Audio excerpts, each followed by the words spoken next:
Hello, everyone. Today, I would like to speak about longevity.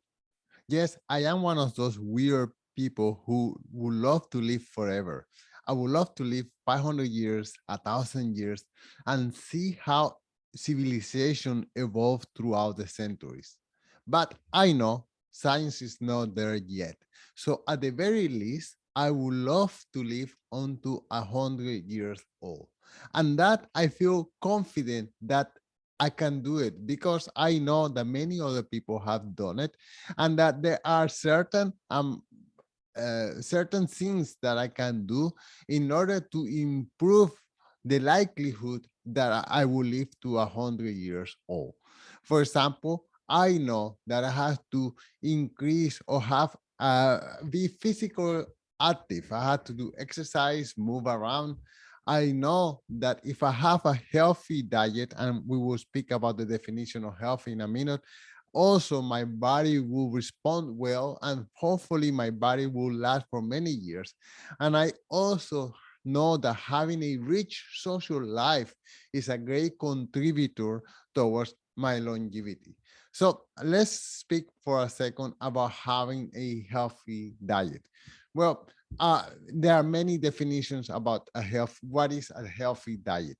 But I will tell you the one that I use. Number one, I try to eliminate as much as possible sugars from my life. I try not to eat sodas or to eat donuts or all this sugary stuff, cereals.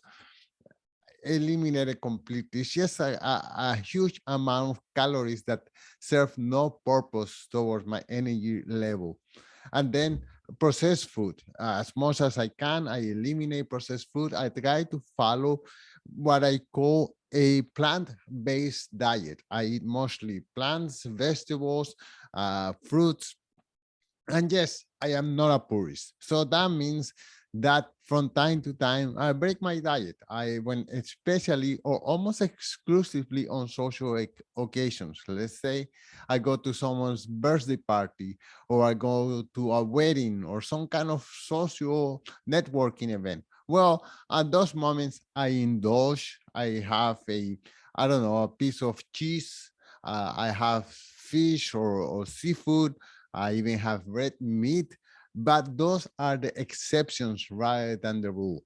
Within my environment, within the things that I can control, I try to stick as much as possible to a plant-based diet, mostly because I know it's good for my body, but also because it's good for the environment and it's compassionate towards animals.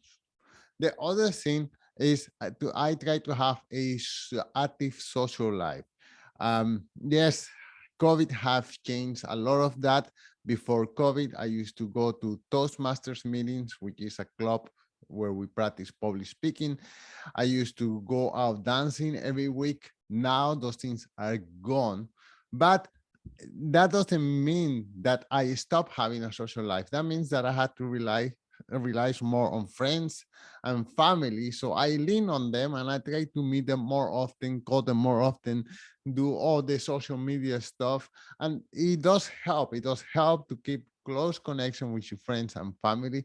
And that's what I'm doing. And hopefully once COVID is over or once we learn how to live with COVID, then I will go back to having a rich social life. And lastly, well, I would like to speak again about doing exercise. I find that the sweet spot in order to have a body that is functioning well is about 20 minutes of exercise per day.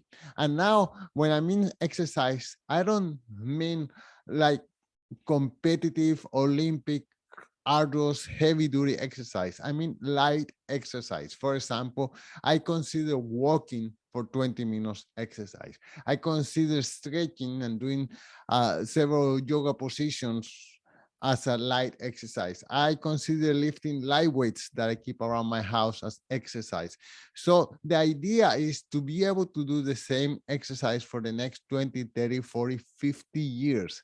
So if you think of something competitive and arduous and challenging, Well, that may be okay for one day or two, even for a season, but that is not sustainable. So keep that in mind. You want to keep your body active, you want to keep it moving, you want to avoid accidents as much as possible. And as long as you continue doing that, your body will thank you. You really have to move your body in order to keep your body working for many more decades to come. And well, a few other tips in order to increase longevity is to sleep well. Sleep, in my opinion, as much as your body asks you to sleep. If your body asks you to sleep 7 hours, sleep 7 hours. If your body asks you to sleep 8 hours, sleep 8 hours.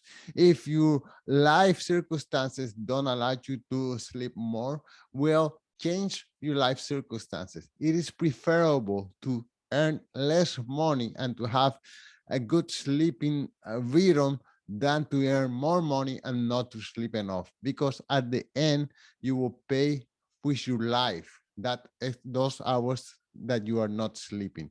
And finally, well, drugs, alcohol, I believe drinking a glass of wine from time to time is okay. If you're a smoker, if you smoke weed, drugs, pot, smoking a joint from time to time is okay. The thing that is not okay is when it becomes a habit, when it becomes harmful. For example, smoking a pack of cigarette per day, that's harmful. Smoking, getting high all the time or drunk is harmful. So drugs with moderation, I even think they could be good for you. So I don't know, don't quote me on that. Uh, but definitely with moderation. Don't make alcohol a habit. Don't make drug use a habit. And I'm sure if you follow those tips, exercise, food, sleep, and social activities, you will live many, many more years. I hope to live to 100 years, and I hope you do too. Goodbye.